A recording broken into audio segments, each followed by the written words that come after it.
Hello, नमस्कार। मैं आज सिल्वर नाइट्रेट, जिसको कॉमन नाम से हम लोग जाने जाते हैं अर्जेंटम नाइट्रिकम, जो होम्योपैथी की एक बहुत पॉलीक्रिस्ट रेमेडी है, वो पॉलीक्रिस्ट रेमेडी के बारे में दो चार बातें आपके साथ शेयर करेंगे। और एक मेडिसिन के कई सारे शेड होते हैं, तो एक शेड के बारे में आपके साथ हम चर्चा करेंगे। जैसे ये मेडिसिन जो एक पर्सनालिटी है, एक मेडिसिन का जो एक पर्सन पाए जाते हैं या बच्चों में हम देखते हैं, वो कैसा दिखता है, कैसा लगता है और उसका कैरेक्टर क्या होता है।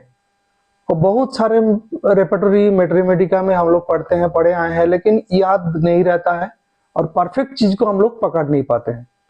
जैसे मान लीजिए, ये एलन की लाइन में अगर देख लेते हैं या फिर दूसरे किसी भी लाइन में देखते हैं, तो लिखा हुआ है medicine is indicated for the withered person और ड्राइड पर्सन। तो ड्राइड अप पर्सन, जो पर्सन सूख जाता है, विदर्ड पर्सन जो श्रांकन होता है, जो बॉडी उसका सूखता है, और रिंकल मतलब मांसपेशी जो है वो सिकुड़ जाता है ड्यू टू द एज के चलते भी हो सकता है और बीमारी के लिए भी हो सकता है। लेकिन ये जो बीमारी है, एक्यूट और क्रॉनिक बीमारी जो भी होता है, लॉन्ग कंटिन्यूड मेंटल एग्जर्शन के बाद ही होता है। ये एग्जर्शन क्या होता है? आपका एलिमेंट्स में अगर हम देखते हैं तो देखते हैं कि जो एलिमेंट्स हैं वो ड्यू टू एम्बिशन लॉस के चलते होता है, या फिर वो पर्सनालिटी जो है वो एब्यूज्ड बीइंग के जरिए आता है। तो एलिमेंट्स एब्यूज्ड बीइंग मतलब जो है एक पर्सन या एक बच्चों या एक बुजुर्ग जो उसको इस्तेमाल कर लिया जाता है। मतलब वो किसी के पास गया, कहीं पर रहा, या फिर पढ़ने आया, या फिर अच्छा कोई काम कर रहा है या बिजनेस कर रहा है, जो भी हो, दूसरा कोई आदमी उसको इस्तेमाल किया, अपने ढंग से उसको व्यवहार किया, वो अपना जो मर्जी है उसके अनुसार काम ही नहीं कर पाया। क्योंकि दो चीजें हैं, एक आदमी सामने आता है, खुलकर सामने आता है, लेकिन इसका जो स्वभाव है वो जनरली है साई नेचर के होते हैं। अर्जेंटम नाइट्रिकम, सिल्वर नाइट्रेट, इसका मतलब वो बोल ही नहीं पाता है। इसका एक बहुत अहम रूब्रिक है इरिजोल्यूशन, मतलब इनडिसिसिव है। डिसीजन लेना इसकी बस की बात नहीं है, ये कभी खुद डिसीजन नहीं ले पाता है। जिंदगी के किसी भी मुद्दे पर, किसी भी मोड पर अर्जेंटम नाइट्रिकम का डिसीजन लेना बहुत बड़ी दिक्कत वाली बात है। डिसीजन कभी ले ही नहीं पाता है ये। इसलिए एक रूब्रिक है एब्जॉर्ब ऑल्टरनेटिंग विथ फ्राइवोलिटी। तो एब्जॉर्ब मतलब क्या है?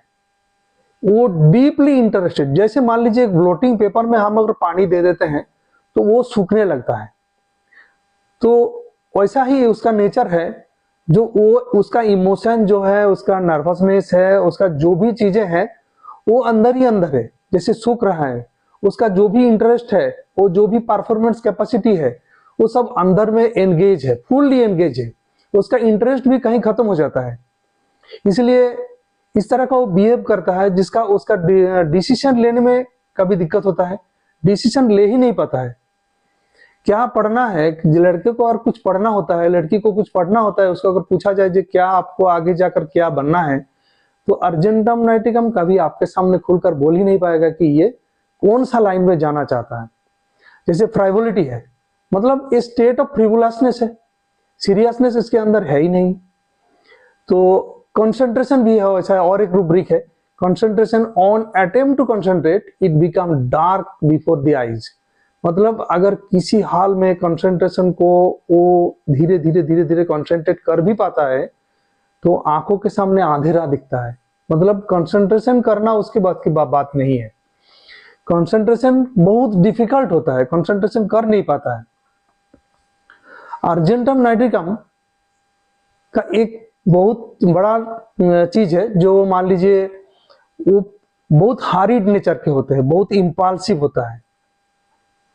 एक मॉर्बिड इंपल्स है और एक इंपल्सिव है। तो मॉर्बिड इंपल्स में पेशेंट क्या करता है, डेंजरस एक्टिविटी कर बैठता है, और इंपल्सिव जो है वो क्या कर रहा है उसको समझ में नहीं आता है। जैसे जेस्चर्स है, बच्चों को अगर देखते हैं या बड़ों को भी देखते हैं, जो जेस्चर साई, साई मतलब टिमिडिटी है, एक डर है, एक भय है, एक मन के अंदर ऐसा ही स्थिति है जो खुलकर वो बात नहीं पता है, बोल नहीं पाता है, सामने किसी को बोल नहीं पाता है।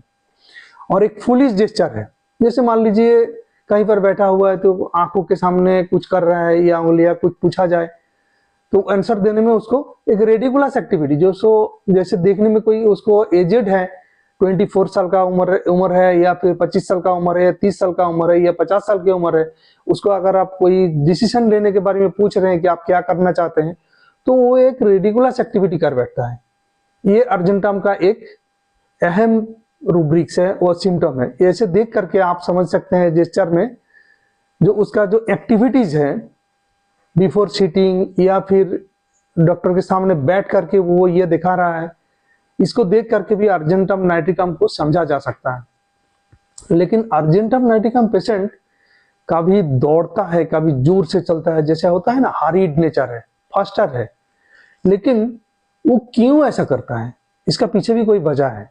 जैसे मान लीजिए वो चीज सोचता है कि वो खुद फिट हो जाएगा या फिर मर जाएगा कुछ देर तक, उसे इसीलिए ही wanted to makes him walk faster, वो जल्दी चलना पसंद करता है। ये जो रूब्रिक है, ये जो सिम्टम है, ये हम लोग जेलसीमिया में भी देखते हैं।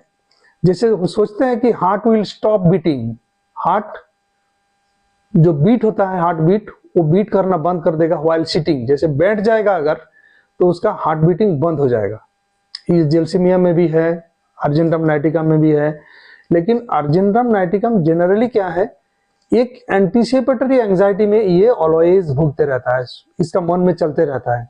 एंटीसिपेटरी एंजाइटी मतलब क्या है, जब कहीं जाना है, कुछ करना है, तो आगे जा करके जो वो जाना है, जा करके वो क्या करेगा, उसके लिए ये एंटीसिपेशन में जो एंजाइटी मन में पैदा होता है वो उसके मन में चलता रहता है ड्यू टू नर्वसनेस। अब एक चीज है जो मैं आज आपके सामने बोलने वाला था, ये बहुत बड़ा रूब्रिक्स है अर्जेंटम नाइट्रिकम के लिए या अर्जेंटम नाइट्रिकम सिलेक्ट करने के लिए, क्योंकि इतने सारी रूब्रिक्स है, इतने सारे स्टेट है, एक साथ समझना तो किसी की बात नहीं है। तो जैसे बेड डिजायर टू रिमेन, कई सारे मेडिसिन होते हैं, लेकिन अर्जेंटम नाइट्रिकम में जो बेड डिजायर टू रिमेन है, ये क्यों है, ये कैसा है, इसको बढ़िया से समझना पड़ेगा और इसको देख करके आप अर्जेंटम नाइट्रिकम को इस्तेमाल कर सकते हैं। अर्जेंटम नाइट्रिकम में जो बेड है, बेड मीन्स क्या पहले समझ लें।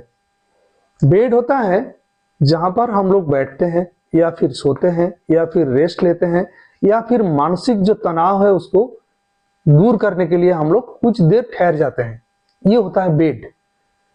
तो बेड डिजायर टू रिमेन मतलब अंदरूनी जो एक सोल डिजायर है एक पर्सन का, जब भी थकावट आता है, जब भी मानसिक जो क्लेश होता है उसको दूर करने के लिए, हटाने के लिए हम लोग बेड में आते हैं, फिर कुछ देर ठहरते हैं, फिर जाकर के काम में अपने आप को एंगेज करते हैं।